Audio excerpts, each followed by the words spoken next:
The ring nearly slipped from my trembling fingers and disappeared into the dark water below. For a terrifying second, I thought I had lost not just a small velvet box, but the courage I had spent years trying to build. My heart pounded so loudly that I couldn't hear the wind coming off the Hudson River, couldn't hear the distant traffic from the Brooklyn Bridge, couldn't hear anything except the fear inside my chest whispering that I was about to change my life forever. Before we go any further, if you believe in kindness, in second chances, and in love that refuses to give up even after heartbreak, take a second to like this video, share it with someone who still believes in real love, comment where you're watching from, and subscribe to the channel. Your support keeps these stories alive. My name is Michael Carter, and 3 years before that night in New York City, I had sworn I would never ask anyone to be my wife again. After my divorce, I moved into a small apartment in Queens with nothing but a couch, a coffee maker, and the echo of my own mistakes. The silence was unbearable at first. I would sit by the window at night, staring at the lights of Manhattan across the river, wondering how a marriage that once felt like destiny had turned into paperwork and cold signatures in a courtroom. I blamed myself for everything. I worked too much. I didn't listen enough. I forgot that love needed attention, not just promises. The hardest part wasn't losing the house or splitting the savings. It was losing faith in myself.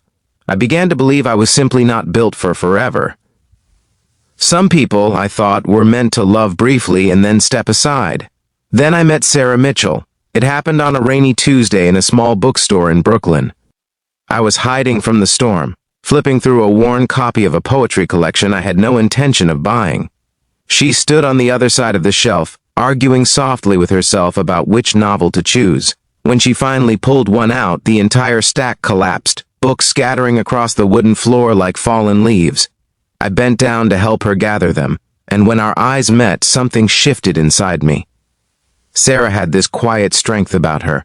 She wasn't loud or flashy. She wore simple jeans and a faded blue sweater, her brown hair pulled back loosely, but her eyes carried stories.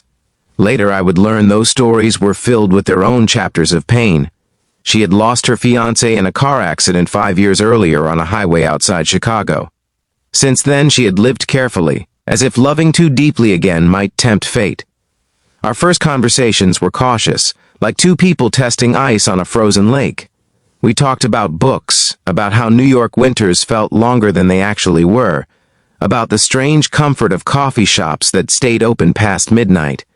But beneath every laugh was an unspoken understanding. We both had been broken before. Dating Sarah was nothing like my first marriage. There were no grand gestures in the beginning, no whirlwind passion. Instead, there were long walks through Central Park, shared umbrellas during sudden storms, late-night phone calls where we simply listened to each other breathe. She taught me patience. I taught her that grief could coexist with hope. Still, fear lingered in me like a shadow that refused to disappear. Every time Sarah smiled at me, every time she reached for my hand, a voice inside whispered, "Don't mess this up. Don't promise what you might not be able to keep." The real test came when I lost my job. The architecture firm I had worked for downsized unexpectedly, and I found myself packing up my desk in a cardboard box for the second time in my life. Standing on the sidewalk in downtown Manhattan, watching my former coworkers walk past me, I felt that old familiar shame crawl up my spine. I didn't tell Sarah at first. I pretended everything was fine. I kept waking up early, putting on a suit, and leaving the apartment as if I still had somewhere to be. But secrets have weight, and eventually they crush you. One evening, as we sat in her apartment in Brooklyn Heights, she looked at me with those searching eyes and asked why I seemed so far away. The truth spilled out of me before I could stop it. I told her about losing the job, about feeling like a failure, about my fear that history was repeating itself, that I would once again become the man who couldn't hold everything together. I expected disappointment. I expected distance. Instead, Sarah reached across the small kitchen table and placed her hand over mine. In her touch, there was no judgment, only steady warmth. She reminded me that a job could disappear overnight, but character didn't. She said that loving someone meant standing beside them when the ground shifted, not only when it was solid. That night, something changed. For the first time since my divorce, I allowed myself to believe that I was not beyond redemption. Months passed. I found freelance work, then eventually a new position with a smaller firm in Manhattan. It wasn't glamorous, but it was honest. More importantly, I began to see a future again, one that included Sarah not as a temporary chapter, but as the whole story. The idea of proposing terrified me, not because I doubted her love. I feared my own vulnerability. Asking someone to be your wife isn't just about a ring. It's about promising to show up on the worst days. It's about saying, I will stay, even when it's inconvenient. I had once failed at that promise. What if I failed again? I carried the ring around for 3 weeks before that night by the river. It stayed hidden in my jacket pocket, a small secret pressing against my heart. I would touch it absent-mindedly during subway rides, wondering if I was brave enough. Finally, on a cool autumn evening, I asked Sarah to walk with me along the Brooklyn waterfront. The skyline shimmered across the water, and the air smelled faintly of salt and city life. We talked about ordinary things. Her students at the elementary school where she taught, a new cafe opening nearby, the way the leaves were starting to turn. But inside me, nothing was ordinary. My hands were sweating. My chest felt tight. I stopped walking near the railing overlooking the river. The lights from Manhattan reflected in the water like scattered stars. I reached into my pocket and felt the velvet box.